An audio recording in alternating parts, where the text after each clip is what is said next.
the sword, but then when they heard the responsibility, they kind of waited a little bit. Abu Dujana walks up and he grabs the sword. He said, I'll take the responsibility.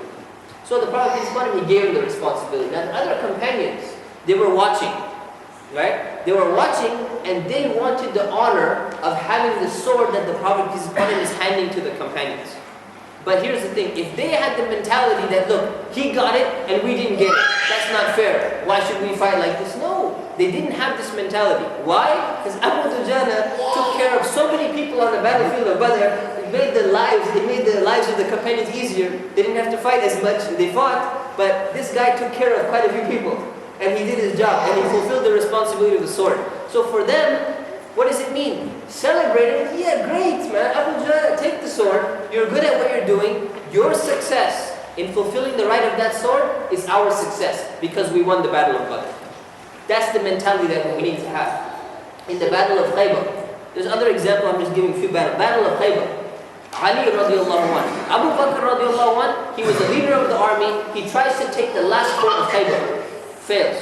Umar takes the army, in charge of the army, tries to take the last fort of Khaybar. They couldn't couldn't take the fort. So what does the Prophet peace upon him say? He says, tomorrow I'm going to give the battle flag to a man whom Allah loves, who loves Allah and Allah loves him. So a man who Allah loves and the man loves Allah and Allah loves him. Meaning that whoever this man is, right? Whoever this man is, that this person is being told that the Prophet is saying, Allah loves this man, whoever we give this to, and he's going to bring victory on this battle. So who was it? It was Ali radiallahu anhu. They gave the standard to Ali and Ali conquered Khaybar. Now Umar radiallahu anhu, he made a statement. He said, I've never in my life wanted to be in a position of authority and leadership except for that one time. Because of the statement of the Prophet, because he said that Allah loves this man and this man loves Allah. It was Ali, it wasn't him. But the thing is, do you see Umar being bitter afterwards? Do you see him complaining and say, oh, this is, it's not fair, it should have been me, I should have been in the position, I could have been. No, because the success of that one person is success for everyone else. So when you construct a relationship like that with other people, you begin to think win-win, meaning no matter what happens, if they win, then I win. That's the way you need to construct each and every single relationship that you have. Number 5, it's called synergize. Okay, this is the author of the book. Synergize simply means that you need to work together. You need to learn how to work together so that you could do better than the work of any individual person. And this is a major problem in our ummah today. It's a major problem today. You have people who want to do something even for the sake of Islam or for the sake of your job or whatever it may be. Say, I'm going to do it myself. I'm going to write a book. No. Can I help you? No. I know what I'm doing. I got it taken care of. I'm going to organize the program. You need any help? No. I'll take care of it. I know what I'm doing. No, the thing is, instead of just focusing on yourself, right? You need to focus on how the team effort can actually benefit everyone. So what happens if you don't do this? We have this mentality, it's either my way or the highway, right? Because I know better, this is the way it's going to be. You interact with your boss, you interact with your teacher, and they say, look, you're going to write the paper the way that I'm telling you, because I have the PhD, and I'm the professor, and I'm going to grade it, so this is the way it's going to be. No, this is not the mentality. This is not the way to deal with people. So instead, what you should do, instead of my way or the highway, is say, what is the better way? And if you can achieve the better way, by working together in a group, then that's the effort that you should go for. That's what you should go for. Okay? So you'll value the differences that other people have, and you learn from them. Be open-minded, be willing to listen to other people. Okay? And that comes to point 6. Listen and understand first. So this is a really important point here. Learn to listen to people before you go and you start talking. This is a major problem with a lot of people, particularly those who are involved in the field of da'wah, or even involved in the field of political activism. They start talking, because you say, I know my opinion, I know that the people are getting killed, I know this, I know that. But you know what? Not everyone is against you. There are people who are trying to make up their mind about certain issues, but they were spending too much time on Facebook, so they don't know, and you know. So before you go and start shoving the facts down their throat, listen to what they have to say. Listen to the arguments that they're bringing. Say, okay, now let me tell you some of the facts on the field. Let me tell you what's actually taking place in Palestine. Let me tell you what's actually taking place in Syria, in case you didn't know. Or whatever it may be. Even in the message of Islam, they say, oh, the Prophet did this, and Islam says this. Listen to the people first of all. Whether it be in your field of work or a student or whatever it may be, listen and then speak. And the best example is the Prophet, peace be upon him. When he was in Mecca, the people are trying to eliminate him in any way possible. Now they come to him, giving him the opportunity. They say, we're going to bribe you. Right? So they come here and they want to tell him, you abandon the message of Islam and we'll give you this. And he knows why they're there. And he knows that he cannot abandon the message of Islam. But when he walked in, what did he do? He said, we have some proposals for you.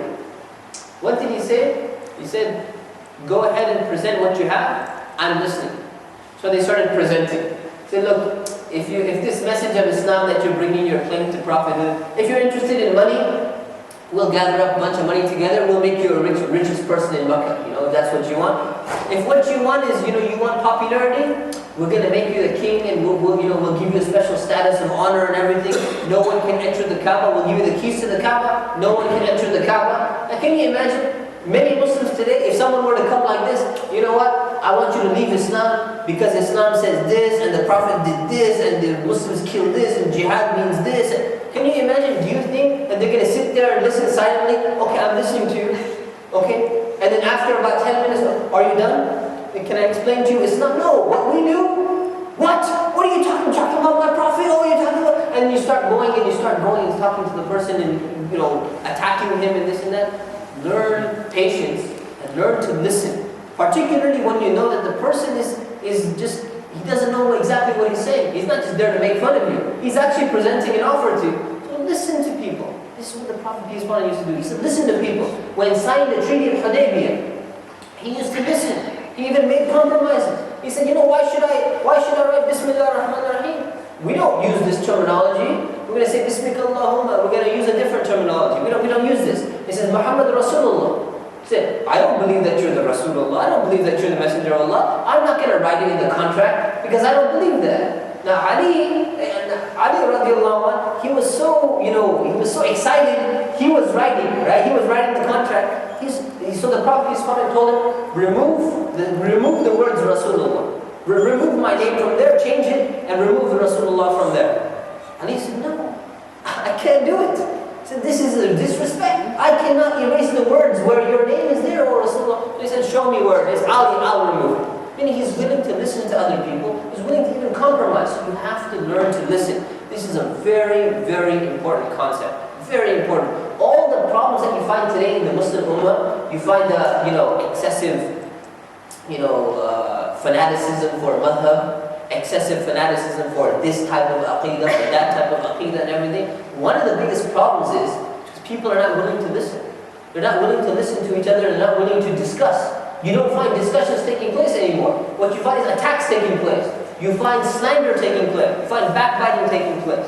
And people think that they can use the pulpit and use the mimbar to do that. I'm telling you, I give a lot of khutbahs. It's tempting sometimes. When someone messes with you a lot, you got 1,000 people in front of you. In the khutbah, no one's allowed to talk. This is a great opportunity to get your point across, but that's not what it's for, is it? That's not what it's for, and that's not the way. That's not the way. We need to make sure that we don't fall into this trap. Whether you have one person audience or 1,000 people audience, never fall into this trap. And last, number 7. Then we'll move for 5 minutes on the spiritual, which needs obviously more time. Number 7, sharpen the blade. Okay, they call sharp. I've changed the title myself. Sharpen the blade basically means you need to focus on yourself. You need to sharpen yourself. Keep yourself sharp. When you keep thinking about other people, interacting, activism, your job, your work, your family, your business, all these things that you have to do, you start to neglect yourself. And when you start to neglect yourself, you're not able to benefit. You're not able to be your 100% anymore. And you need to focus on all 3 things. Number 1, you need to focus on your spirit. The most important thing, your heart. Your heart needs to be clean. You need to focus on correcting yourself, removing all these things, and we're going to talk about spirituality for a few minutes at least. Number 2, you need to focus on your mind. Your mind needs to be sharp. Now how is your mind sharp? You need to think. You need to discuss with other people.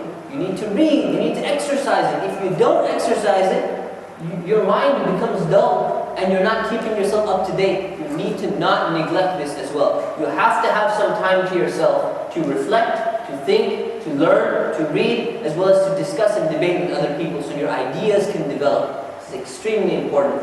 And also third component is your body. Do not neglect your body either. One of the biggest problems, I don't know if it's here, I'm assuming it's here among all young adults today, is their sleeping patterns are really bad. Okay, really bad. Okay, I'm not gonna if you're brave enough to raise your hand. Okay, I'm not gonna directly criticize you. How many of you sleep after 1 a.m., 1 o'clock in the morning regularly? Anybody? Quite a few. Regularly. Okay. Now let me ask you this question: does that make it easier or harder to wake up for Fajr in the morning? Right? It makes it quite difficult, right? And you find that the productivity involved, that when you're in the late hours of the night, unless you have to pull an all-nighter, which actually most students don't need to pull, by the way. I know all students, when it comes to finals week, pull an all-nighter. Everyone, probably campus is open 24 hours. In my school, University of California, campus is open 24 hours. People come in their pajamas. California, a little weird, right? So people come in their pajamas, right? And they're there and they're sleeping inside the study room and everything. But the problem is, these people hadn't been studying for the entire semester. That's why they're there, right? So they come there and they were playing around the entire semester. Had they been studying the entire semester the way they should have been studying, there's no need to spend the entire night. There's no need to do that, right? You don't need to cram, because when you cram, you probably know when you cram, you don't do that well on the test, but even if you do, you forget the material within 24 hours. Whereas if you actually studied 3 weeks prior and you kept getting that material, after the exam, you actually still know something. Isn't that important? Isn't that interesting? That's the way it works. And the amount of time that you invested is the same amount of time. That's the thing, you realize it's the same amount of time. You just divided it differently. That's the only difference. You just spread it out differently. So if you just do this, you become more productive. Your body needs exercise as well. You need to exercise, you need to be fit. The Prophet peace upon him, he said that the strong believer is more beloved than the weak believer. Now, of course, there's one aspect of meaning that in Iman, but also, the ulama have said this also means with respect to their body as well. Because imagine what you can do if you have a stronger body. You're more fit. You have more energy throughout the day. You're not as fatigued. You don't feel as tired. And you don't need as much of a caffeine rush, right? You don't need to go and, dump the Starbucks down and, Red Bull and you guys have Lucozade or something like that, all this super sugar stuff. You don't need all that. If you actually have good, healthy exercise and you're fit, you don't need all of these things. And these things, what they do, caffeine, just on a side note, caffeine gives you an energy boost like this. But guess what happens right after? You crash. Right? And then you're all tired, and then you need another one, and you need another energy boost. And this is really not good for your health either. I'm not saying you can't drink anything, right? But just take it easy. This has become like a big fad. It's become a big craze. And now people are all night playing video games, all night doing this. Try and think, is this the healthiest thing? Just try for a few days, you'll probably experience it. See what happens when you actually stay awake after Fajr. And just see what happens when you actually had a good night rest. And go outside and take a walk. And just see how it feels. If you've never had it before, go and see how it feels. Go hiking one day. See how it feels to be in nature. We get caught up so much about, in these buildings and in these man-made structures that we forget to realize, what else is there in life? There's other things in life. So understand all of that as well. Sharpen the blade. The heart, the mind, as well as the body. Spirituality, we don't have much time at all. How much time do we have? 5 minutes? Until Q&A? Okay, so we have 5 minutes. This is obviously the most important part, actually, of the talk. This is the most important subject, because this is going to determine what our next life is going to be like. Spirituality. How do you maintain your connection with Allah? How do you maintain trying to increase your taqwa, your consciousness of Allah subhanahu wa ta'ala, while being a student, while living in this life, all of these things? Few steps I'll just give you, since we don't have too much time. You can ask questions on any of them if you like. Number one is you need to have knowledge. You need to have knowledge. Because if you don't have knowledge, you don't know how to develop taqwa. And the Quran is saying in the beginning, Alif Lam Mim, ذَلِكَ الْكِتَابُ لَا رَيْبَ فِيهِ هُدًى لِلْمُتَّقِينَ. This book is a guide, hudan lil-muttaqin, for the people of taqwa. So meaning this book is a guide for taqwa, and if you're trying to achieve taqwa, meaning consciousness of Allah, consciousness of God. So this whole book, the whole Quran is there in order to get you there. So you have to read it, you have to understand it, or at least understand its content somehow. Imam Ghazali said in his book, he was quoting one scholar, I forgot the name of the scholar. He was a famous scholar. He said, be a muhaddith and be a Sufi, but never be one or the other. Now I'm going to explain what that means. He says, be a muhaddith, meaning be a scholar of hadith. Right? So a scholar of hadith meaning you know Quran, you're studying hadith, you're studying Islam, you have a lot of knowledge, textual knowledge as well. Be a Sufi, what he meant was not in the, he does not talk about dancing around and stuff like that, and break dancing and all that, none of that stuff. He's talking about meaning be spiritual, have tazkiyah, purify your heart, be among those people who really focus on the spiritual aspect of life. He said, be a Sufi. But then he said, don't be one or the other. Never limit yourself to one or the other. Now why is he saying this? Imam Ghazali is saying this. He's saying because if you limit yourself to being a Sufi, spiritual guy, I'm gonna do all this, but you don't have the knowledge of hadith, you don't have the knowledge